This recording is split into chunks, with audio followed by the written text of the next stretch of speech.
Bonjour à toutes et à tous. Je voudrais vous parler de Marie. Marie au mois de mai, mais aussi durant toute l'année.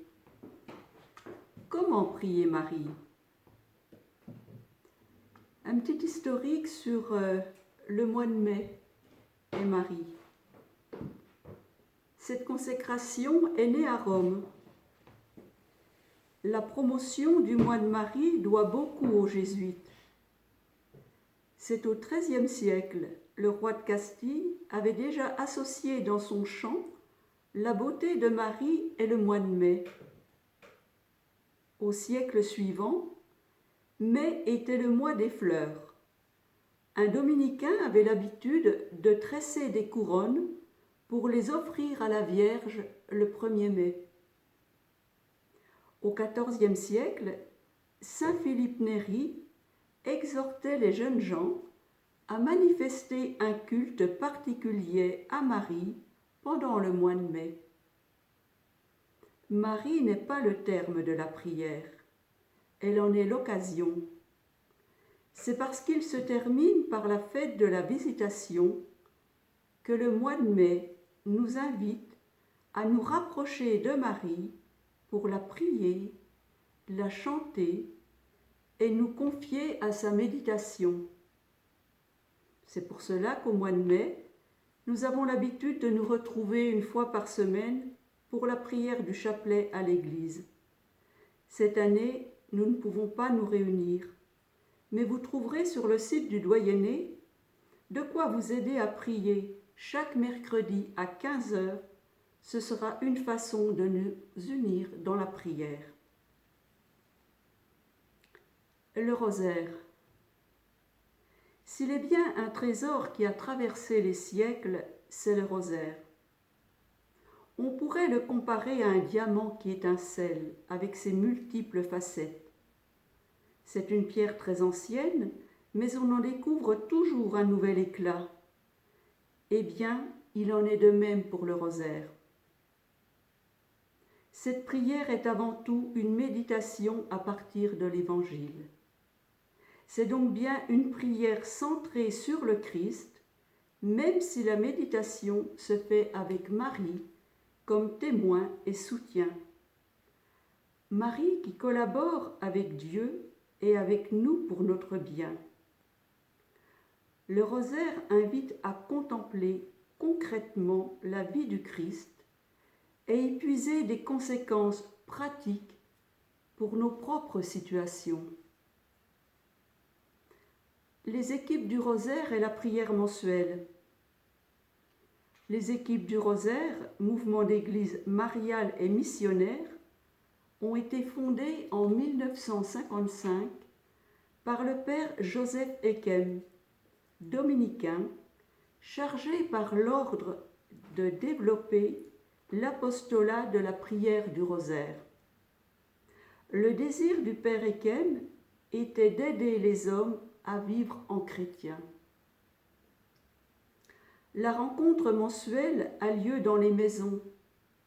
Les membres des équipes où l'on est appelé à inviter voisins, amis ou personnes du quartier, d'ailleurs à chaque rencontre, il y a toujours une chaise vide, la chaise du prochain. Et sur le logo des équipes du rosaire, les petites maisons signifient bien « Sois celle qui chez moi reçoit », l'invocation à Marie que prononcent les hôtes au début de la rencontre. C'est bien pour cela qu'il ne faut pas se rencontrer pour cette prière à l'église ou dans une chapelle, mais bien dans les maisons. Tous les membres des équipes ne sont pas obligés de recevoir. Si quelques-uns reçoivent, c'est très bien. À l'aide du feuillet mensuel, la prière se déroule suivant ce schéma.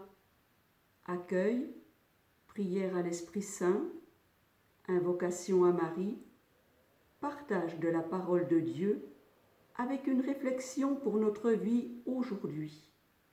Prière de louange et d'intercession avec une dizaine où l'on confie des intentions de prière et l'envoi en mission termine la rencontre.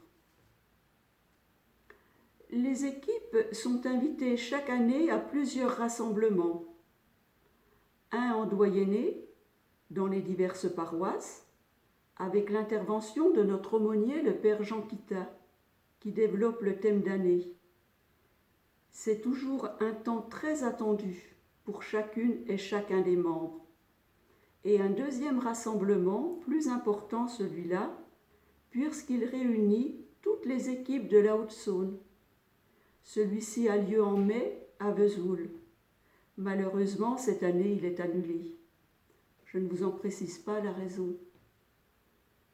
Lors de ce rassemblement, nous avons la joie d'accueillir notre aumônier national, notre responsable diocésaine, notre archevêque et nos prêtres suivant leur disponibilité, et d'autres invités.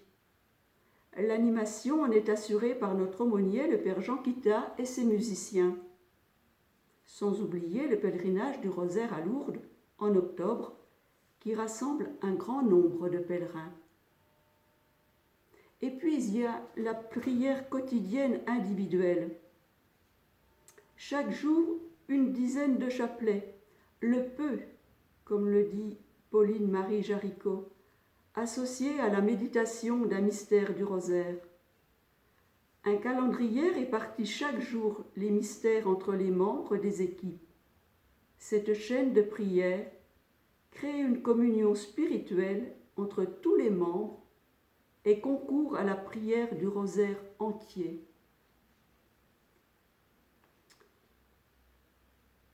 Je voudrais conclure avec ces quelques phrases. Parce qu'on y trouve invitation, proximité, douceur d'une maison, présence de la parole et communion spirituelle dans la méditation des mystères de la vie de Jésus, les équipes du Rosaire répondent aux aspirations des croyants d'aujourd'hui et pourraient répondre au décret numéro 1 du synode, s'enraciner dans le Christ en petite communauté fraternelle. Je vous invite vivement à découvrir ou à redécouvrir cette belle prière qu'est le rosaire.